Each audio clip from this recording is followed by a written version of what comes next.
사막 한가운데서 따뜻한 태양을 마주하고 누웠는데 갑자기 아주 고약한 냄새가 나요. 거기에 여러분을 도와줄 수 있는 누군가가 있는지 보기 위해서 그 냄새의 원천으로 기어갔어요. 하지만 보이는 건 인적이 드문 곳에 있는 커다란 구멍뿐이었습니다. 여러분은 그곳으로 기어가 구멍에 머리를 넣어보죠. 저 아래에 뭔가 희미한 소리가 들리지만 너무 어두워서 아무것도 안 보이네요. 그래도 그 악취는 여전히 코를 괴롭히고 있어요. 역겨우며 돌아서서 조금 더 잘 보기 위해 일어섰습니다. 구멍은 지름이 약 30m이고 주변엔 아무것도 없어요.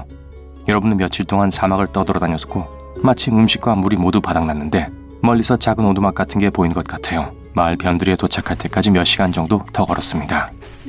낙타를 타고 있는 한 현지인이 말하길 여러분이 오만에 꽤 가까운 예멘 동부 지역에 알마흐라 지방이 있다고 하네요.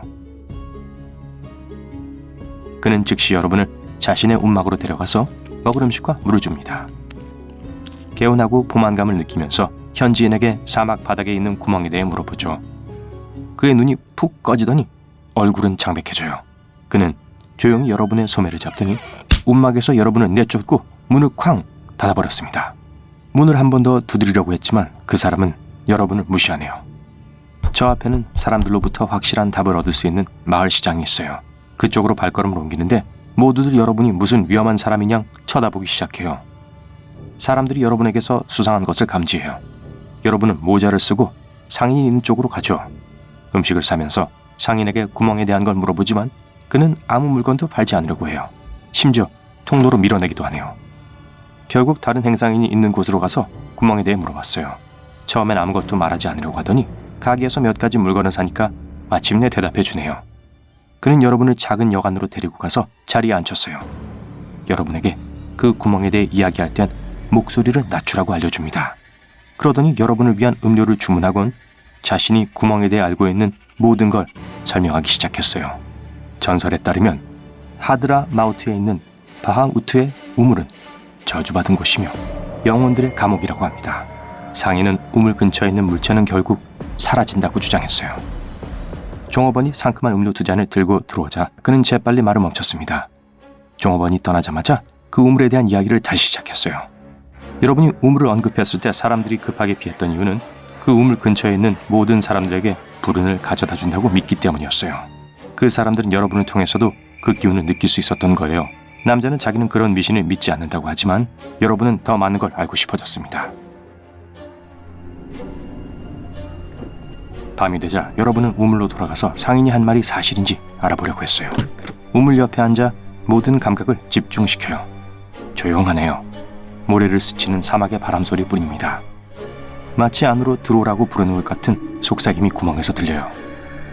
명상에서 일어나 더 가까이 가봅니다. 하지만 구멍에서는 바람소리뿐이에요. 소리는 점점 커지지만 여전히 그게 무슨 뜻인지 이해할 수가 없어요. 여러분은 숨을 죽이고 더 잘 듣기 위해 머리를 구멍 아래로 내밀었지만 횡설수설하는 것처럼 들리기만 할 뿐이에요. 다음날 여러분은 밧줄과 바이크를 얻어와선 다음 단계를 준비하기 위해 해가 질 때까지 기다리죠. 구멍 아래로 내려가 볼 거예요. 다시 밤이 오고 밧줄을 설치한 뒤 나무 주변에 잘 묶었어요. 한 손으로는 밧줄을, 다른 손으로는 횃불을 잡고 타고 내려가죠. 입으로 숨을 쉬려고 했지만 아래로 내려갈수록 심호흡을 해야 될 것 같은 기분이 들어요. 구멍의 깊이는 약 260m로 추정되지만 여러분은 6m 정도만 내려갈 수 있었어요. 그 구멍이 이렇게 깊을 줄 몰랐습니다. 다시 올라가기 시작했지만 횃불이 얼마나 멀리 떨어지는지 보기 위해 구멍에 떨어뜨리기로 결심하죠. 어둠 속으로 사라지면서 불꽃이 점점 작아지는 걸 볼 수 있어요. 아마도 그 상인의 말이 옳았을지도 몰라요. 그냥 자신들이 설명할 수 없는 것에 대한 마을 전설 같은 건가 봐요. 과학자들은 이 구멍이 수백만 년 된 것이며 사실상 환기가 되지 않고 있다고 주장하고 있습니다. 비록 아주 오랜 시간 동안 존재했었지만 오늘날에도 항상 그래왔듯이 여전히 신비로움으로 남아있는 거죠. 여러분은 시베리아를 걸으면서 순록을 찾고 있는데 갑자기 멀리서 큰 폭발음이 들려와요. 모든 순록들이 여기저기 흩어지는데 여러분은 너무 광분해서 순록들을 모을 수가 없어요. 여러분은 폭발의 근원으로 달려가 방금 지나온 지역에 거대한 분화구가 있는 걸 발견했습니다. 2020년 8월 러시아 시베리아에서 약 30m 깊이에 약 20m 넓이의 거대한 구멍이 발견되었어요. 지역 주민들과 연구원들은 그곳에서 이 구멍을 발견하곤 깜짝 놀랐죠. 이는 2013년 이후 이 지역에 기록된 9번째 구멍이에요. 주민들은 지역 당국에 전화를 걸었고 많은 과학자 팀이 이상하게 생긴 과학 장비를 갖고 도착했습니다. 그들은 이 분화구가 자신들이 지금까지 본 것 중에 가장 크다고 주장합니다. 이 분화구의 대부분은 사람들이 헬리콥터로 과학과 상관없는 견학을 하거나 사냥꾼이나 목동들에 의해 우연히 발견되었어요. 과학자들은 아직 모든 것을 이해할 수는 없지만 어디서부터 시작해야 할지는 정확히 알고 있습니다. 바로 영구 동토층, 국토의 3분의 1을 차지하고 있는 층이죠.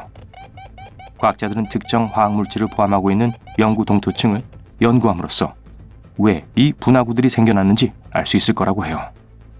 분화구 샘플엔 많은 화학물질이 포함되어 있지만 특히 대부분은 메탄이에요. 과학자들은 땅과 얼음에 얼어붙은 흙에서 많은 샘플을 채취했어요. 대부분 샘플을 모으기 위해 분화구 아래로 내려가야 했죠. 그리고 2년 안에 이 분화구들은 결국 호수로 변하게 됩니다. 이들의 연구에 따르면 주로 메탄으로 구성된 가스들은 영구 동토층의 상층부에 축적되었다고 해요. 그리고 이 가스는 지구의 깊은 층과 지표면에 가까운 층에서 모두 왔을 수도 있다고 합니다. 이 가스는 쌓이면서 결국 서리에 갇히게 되었고 점점 얼어붙은 땅을 뚫고 폭발할 수 있는 충분한 압력을 만들어냈죠. 그들은 이 거대한 구멍들이 높아지고 있는 온도의 결과라고 주장해요. 하지만 그건 단지 하나의 이론일 뿐이죠. 아직도 어떻게 형성될 수 있었는지는 확신하고 있지 못하니까요. 하지만 대부분의 분화구가 북극의 외딴 지역에서 형성되고 또 형성되기까지 수년이 걸리기 때문에 사실 아무도 관심 있어 하지 않습니다. 여러분은 일본 후쿠오카에 있는 도시에서 깊이 잠들었어요. 새벽 5시쯤 큰 폭발음이 들리고 땅이 흔들리는 걸 느낄 수 있어요. 일본은 지진과 지진 해일이 잘 발생하는 경향이 있어서 여러분은 최악의 상황에 대비하고 있어요. 하지만 땅은 떨리지 않고 건물도 더 이상 흔들거리지 않네요. 전원을 확인했는데 안 되는 것 같아요. 아파트 전체와 동네가 완전 깜깜해졌어요. 여러분은 발코니에서 멀리 내다보곤 5차선 도로 한가운데 있는 커다란 구멍을 발견해요. 건물로 나와 밖에 모여있는 군중들과 합세하죠. 구멍의 깊이는 약 20m고 그 주변의 모든 걸 삼켜버렸어요. 신호등, 인도, 그리고 버스 정류장이 모두 사라졌어요. 심지어 건물의 일부도 파괴되어 지지빔이 그대로 서 있는 게 보일 정도입니다. 지하철 전체 시스템이 완전히 먹통되어 버렸고 약 800여 가구가 정전 상태를 겪고 있죠. 심지어 공항과 지하철에도 정전이 약간 있었어요. 지역 당국은 더 많은 싱크홀이나 가스 폭발이 발생할 경우를 대비해 전 지역 사람들을 대피시켰어요. 며칠 후 모든 게 고쳐졌어요. 기술자들과 건설업자들이 구멍을 다시 채우는 데는 48시간밖에 걸리지 않았고 대중들에게 길을 다시 여는 데는 일주일밖에 걸리지 않았죠. 이 폭발은 지하철 노선 일부 공사 때문에 일어날 수도 있어요. 하지만 싱크홀이 다시 가라앉고 있어요. 사람들은 교통체증 때문에 도로가 약 7.5cm 줄어들었다는 걸 알아차렸죠. 하지만 빠른 유지보수로 가능한 한 최대한 빠르게 모든 것을 다시 고칠 수 있어요.